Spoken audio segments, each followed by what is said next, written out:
नवरात्रि क्यों मनाई जाती है? नवरात्रि की शुरुआत कहाँ से हुई? सुनो मेरे प्यारे दोस्तों, ये कहानी सत्य और न्याय की अमर गाथा है। ये कहानी नवरात्रि की है, माँ दुर्गा की है। ये कहानी उस माँ की है जो अपने बच्चों के लिए शेरनी बन जाती है। राधे राधे दोस्तों, एक बार फिर से आप सबका हार्दिक स्वागत करती हूँ। तो नवरात्रि की शुरुआत कहाँ से हुई, आइए जानते हैं। बहुत समय पहले महिषासुर नामक असुर ने कठोर तप करके भगवान ब्रह्मा को प्रसन्न किया। उसने वरदान मांगा कि उसे कोई देवता, दानव या पुरुष न मार सके। वरदान मिलते ही वह अत्याचारी हो गया, स्वर्ग लोक पर आक्रमण कर दिया और इंद्र सहित सभी देवताओं को स्वर्ग से निकाल दिया। बेबस होकर सभी देवता भगवान विष्णु, शिव और ब्रह्मा के पास पहुंचे। तब तीनों ने अपनी अपनी शक्तियों से एक अद्भुत शक्ति प्रकट की। यह शक्ति थी आदि शक्ति माँ दुर्गा। देवताओं ने माता को अनेक शस्त्र और दिव्य आभूषण प्रदान किए। माँ सिंह पर आरूढ़ होकर महिषासुर से युद्ध करने लगी। यह युद्ध 9 दिन और 9 रातों तक चलता रहा। माँ दुर्गा ने अपने 9 स्वरूप धारण किए और महिषासुर की सेना का संहार किया। 10वें दिन माँ ने महिषासुर का वध किया। इस प्रकार अच्छाई की बुराई पर विजय हुई।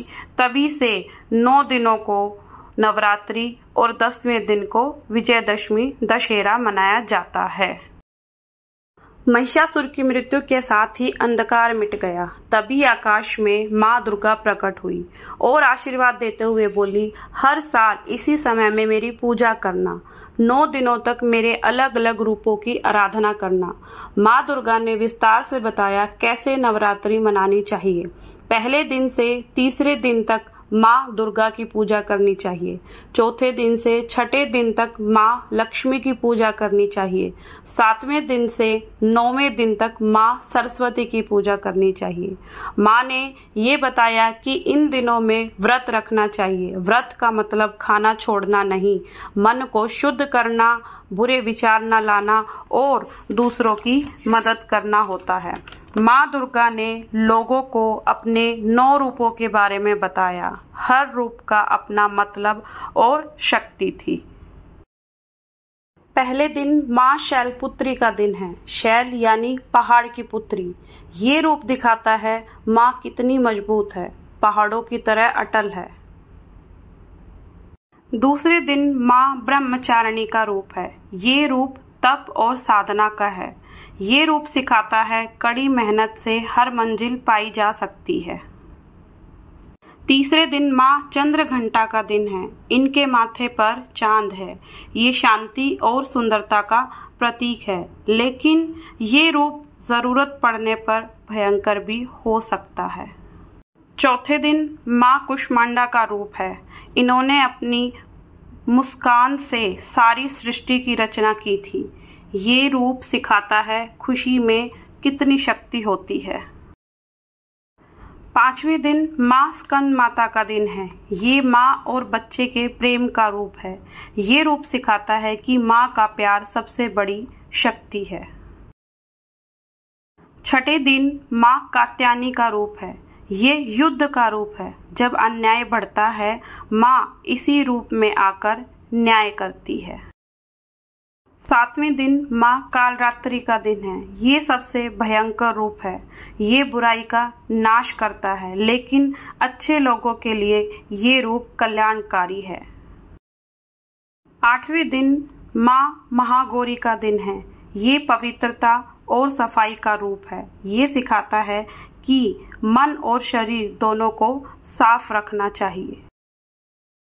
9वें दिन माँ सिद्धिदात्री का दिन है। ये सारी सिद्धियों का देने वाला रूप है। जो भक्त सच्चे दिल से पूजा करते हैं, उन्हें ये रूप सब कुछ दे देता है।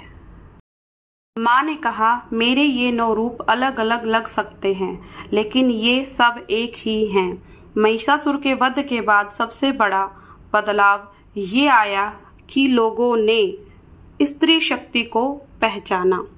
धीरे धीरे नवरात्रि त्योहार एक गांव से दूसरे गांव में फैलता गया। हर जगह अपने अपने तरीके से इसे मनाया जाने लगा। ये कहानी यहाँ खत्म होती है। पर इसका संदेश कभी नहीं खत्म होता।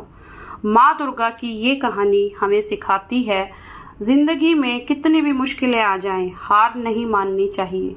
जैसे माँ ने महिषासुर जैसे ताकतवर दुश्मन को हराया, वैसे ही हम भी अपनी मुश्किलों को हरा सकते हैं। यही नवरात्रि का असली मतलब है, यही है माँ दुर्गा की असली पूजा। और इस तरह माँ दुर्गा की अमर गाथा हमारे दिलों में बस जाती है, हमें हमेशा के लिए प्रेरणा देती रहती है। तो आशा करती हूँ आप सबको इस कथा से आनंद और प्रेरणा मिली होगी। अगर जानकारी अच्छी लगी हो तो वीडियो को लाइक, कमेंट, शेयर ज़रूर करें। और मैं आप सबके लिए नेक्स्ट वीडियो दुर्गा माँ का प्रथम स्वरूप माँ शैलपुत्री की कथा लेकर आऊँगी। तो आप सब चैनल पर बने रहिएगा, और जिसने अभी तक चैनल को सब्सक्राइब नहीं किया है तो वो सब्सक्राइब कर ले और बेल आइकन को प्रेस करना ना भूले। तो आप सभी को नवरात्रि की ढेरों शुभकामनाएं। जय माता दी। राधे राधे।